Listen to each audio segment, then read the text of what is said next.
write it on your worksheet. And then also, that way you guys can look back at this as well too. So, statements and reasons. Carter, you were freaking out about this. So now's the time that you should, as the youth say, lock in, right? Okay. Molly, what do we do first? First you write out your given. There's a lot of them, aren't there? Yeah. Okay. And then after that, so we all know like that's where we start. We start by writing our givens. And then what was your thought process after that, Molly? What'd you do? I started by looking at like the first given statement, which was BM bisects AC. Okay. And I forgot to draw out the diagram, but like That's all right. BM is So it's here, like if we look up at the front board, BM is there. yeah. That bisects AC. So 2 equal parts, so it would be AM is congruent to MC. Perfect. So bisect 2 equal parts. I love how Molly explained that. So then what are the 2 equal parts that I get? It would be AM is congruent to MC. And if we think of like the widow process of like how we were showing things in proofs, she's using her givens. She's using the vocab in her givens to give her those pieces, okay? So like at some point, that's going to be one of your first statements is you're going to say AM is congruent to MC. Now, what's your reason for that, Molly? My reason would be definition of segment bisector. Good. So definition of segment bisector. So there's a side that's congruent. Okay. Questions on what Molly put there? All right. Angle A congruent to angle C, and then angle 3 congruent to angle 4. Okay. If we look at the number of things that we have as our given statements, how many statements did they give me where it says 2 things are congruent to each other? How many statements did they give me where it tells me that 2 things are congruent to each other? 3. I'm just thinking 2. Those 2 angles congruent, so like angle A and angle C is one of them, and then angle 3 and angle 4 is the other one. Oh, and then there's the other one, right? You're right. Sorry, I forgot that AB is congruent to BC. Sorry, that one snuck in there. So then you're right. There's 3 of them, right? There's 2 angles, and there's a side. In order for me right now to prove these triangles congruent, how many pieces of information do I have to show? In order to prove triangles congruent, how many pieces of information do I have to show? More than 4. 6 total. I have 3 pairs of angles and 3 pairs of sides, okay? So how many have I stated so far? As givens, we had 3 of them, and then Molly just told me another one, right? So far we've listed 2 sets of angles and 2 sets of sides. So we're missing a set of angles, we're missing a set of sides. So Molly, back to your givens. Where are we going now? Now we're going to BM bisects ABC or angle ABC. Okay, so let's focus on that given. Same thing, bisector is there. So that means, 2 equal parts. okay, so what would be my equal parts then, Molly? Equal parts would be angle ABM is congruent to CBM. And you didn't even take the easy way out. You listed it with letters. We could have even done it with numbers since there's Yeah. numbers in there. Either way is fine, but Molly's 100% correct. I'm going to say that angle 1 is congruent to angle 2. If you look at Molly's proof in the back, she did it with letters. Totally okay. And what's my reason for that, Molly? Definition of angle bisector. Good. Okay, I have all of my angles congruent. The only thing that I'm missing now is a side. So what's my last side, Molly? What'd you say? I said BM is congruent to BM. Good. So this last side is going to be congruent because it's in both triangles. So we would say BM is congruent to BM. What's my reason? Reflexive property. Perfect. Okay. Reflexive property. Again, Molly has this all spelled out on the backboard, but I want to make sure you guys see it in the video if you do choose to watch the video. All right. I've shown all 3 sides. I've shown all 3 angles. So I've shown all the things that I need to show. My last part is to write what, Molly? Your proof. So triangle, and just do the proof statement. ABM is congruent to triangle CBM. Now, what is my reason for that?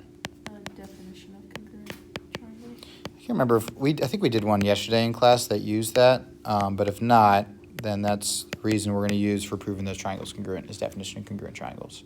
Okay? Jillian, what's up? Why do you do the 4th step?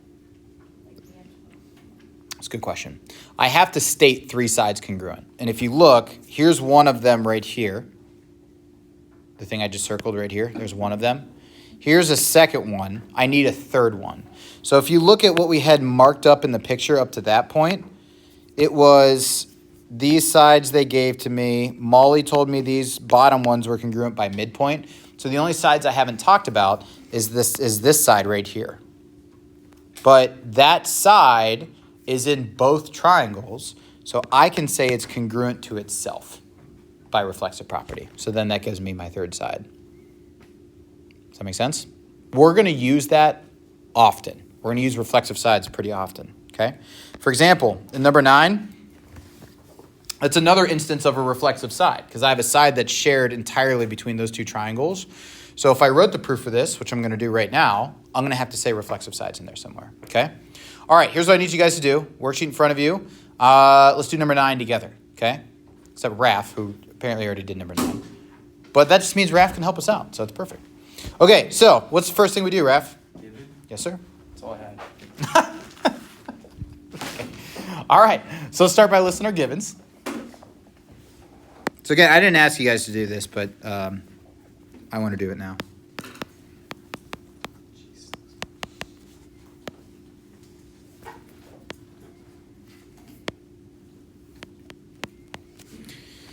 Okay, so a lot of given. AB parallel to CD. AD parallel to BC. And then AB congruent to DC. BC congruent to DA. And angle ABC congruent to angle CDA. I'm going to tell you guys this now. These proofs end up being long, typically, right? This one actually, I think it's only end up being like 4 steps. So there's not a lot of steps, but like there's a lot of given information. Because you have to show 6 pieces being congruent. Eventually, what we're going to get into when we do more triangle proofs, which is coming up very, very, very soon, is I'm going to cut the 6 steps down to 3 things you need to show. So they'll be much shorter coming up, okay? Given. All right. So if I were to write like a bit of a strategy on how to do this, like how to do proofs like this, I don't really have any room to write it. But the first thing you should do is state your givens. After that, you should go to one of 2 places, okay? Because if you guys are saying now, like, I'm struggling with this, I don't know where to go, like, I don't know what to write for my statements or my reasons or whatever, here's where you go, okay? Parker. You with me? Yeah, I am. Okay. I would close the iPad. There you go. I'm only calling you out because I know that you were bummed out about the proofs. So I want to make sure that you are with me following along. Same with you, Carter. All right. So I list my givens, whatever. You go one of 2 places, okay? Either you use your givens, which is what Molly said we should do last time. So either you use your givens if you can, or you go to your picture, okay? I'm going to let you guys pick. What do you want to do first? Use your givens or go to the picture? Use your given. Let's use our givens, okay. So my first 2 givens is that lines were parallel to each other, okay? So then what I'm going to do is I'm going to mark those parallel in my picture. So AB is parallel to CD. And we can honestly just stop there. If those lines are parallel to each other, what can we get from parallel lines? They're What are congruent? the 2 lines. Not the lines, The angles. The angles. angles. We spent a long time saying, hey, if I know that lines are parallel, I can get angles are congruent to each other. Okay, so let's just focus on just these 2 lines. If those lines are parallel, which 2 angles can I get congruent to each other? Not 1 and 2. 3 and 4. Not 3 and 4. 3 and 2. Not 3 and 2. 4 and 1. Not 4 and 1. That's all of them. What'd you say, Emma? 3 and 1. Yeah, 3 and 1 and 2 and 4. So 2 and 4, 2 is here, 4 is here. What type of angles are those? Alternate interior. So we would say, in my proof, number 2, angle 2 is congruent to angle 4. And then Emma is right. It is alternate interior angle, and then we're going to say theorem. Okay? We spent a decent amount of time identifying those angles. And then Emma also said, hey, you can do the same thing with 1 and 3 as well, too, because I know this top line is parallel to the bottom line, cut by that same transversal. So I'm just going to sneak in there, angle 1 is congruent to angle 3. And I don't even need to do it as a separate statement because it's the same reason. Jillian, what's up? Okay. All right. Well, let's list what we have so far. We haven't done that yet, but like off to the side, I like to keep track of my S's and my A's, my sides and my angles to figure out how many things I've shown. How many sides have I shown so far between my givens and my other stuff? 4. Okay, so 4 things total, right? 2 sides, an angle there, and then 2 angles here. Okay? So shoot, man. That's 5, right? I've shown 5 things. Okay? So I've shown all my angles. That's pretty good. What am I missing? An S, a side. Okay. Where do I get my last side? Okay. My picture's a little busy, but I have that like these 2 sides are congruent and these sides are congruent. So what's my last side? Is it one that goes down the middle? Good. So one that goes down the middle, CA is congruent to CA. I guess I'm writing AC, congruent to AC. Doesn't matter what order you put it in. What's my reason for that? Reflexive. I started this conversation by talking about that exact thing. So reflexive property. All right. Do I have 3 S's and 3 A's? Sure do. I sure do. So then I can write my proof statement. Triangle ABC is congruent to triangle CDA. Right? And then my reason for that is what? Same thing Molly used. Definition of congruent math. No, definition of congruent triangles is what I would use for that. Okay? No notes? Just a worksheet. Free time? Just a review. Wait, what do you do with the S's and A's? I don't understand. That's a good question. Oliver, in order for me to show that triangles are congruent to each other, right now, I need to show all 6 corresponding pieces are congruent. That's 3 sets of sides and 3 sets of angles. So the S's and the A's, like when you take your quiz, I don't care if you put them there. I just do it as a way to keep track of what I've shown so far. Okay? So like here's 2 S's, here's a third S, so I've shown all 3 sets of sides. Here's my 3 A's, so I've shown all 3 sets of angles. Okay. Make sense? Yeah. Okay. All right, let me give you a Ready review. for Halloween? Um, I'm not going to be a rabbit. Oh, you said No, but like Halloween's like a thing here, right? Like if I dress up as a staff member, I won't be the only one.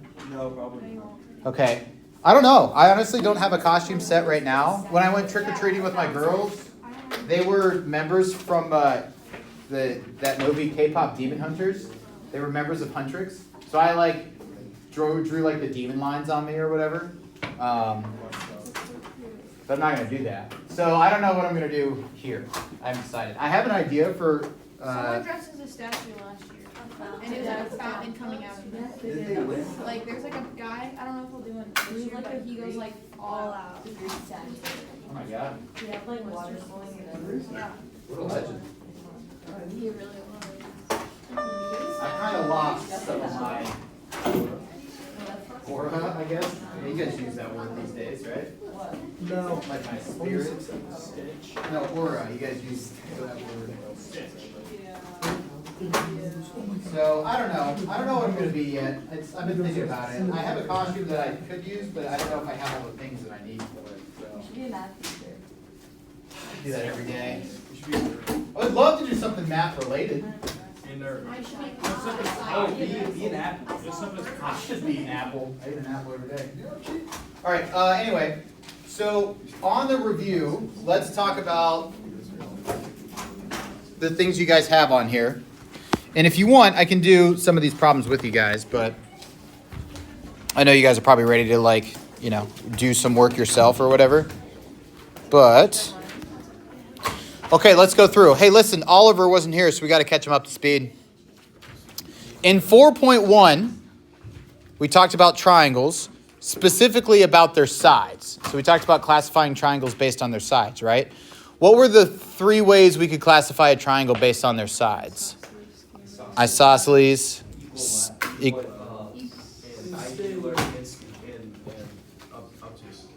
No. Isosceles, scalene, equilateral. Isosceles means 2 of the sides are the same. Scalene is none. Equilateral is yes. And then we talked about angles in 4.2. What were the 4 ways we could identify a triangle based on angles? We could have an obtuse triangle, an acute triangle, a right triangle. One more. Equiangular, that fun word, right? Equiangular. And we also knew that if a triangle was equiangular, stop throwing things. It's equilateral, and all those angles are 60 degrees, okay? All right, so here's another thing that we learned as well, too. Oliver, this is probably new for you. So let's look at 1 and 2. 1 and 2 is one of those niche things that we learned in this section. So, like, I want to solve for x in number 1 and number 2. How do I do that? What? Add all those numbers together and equal to 180. No.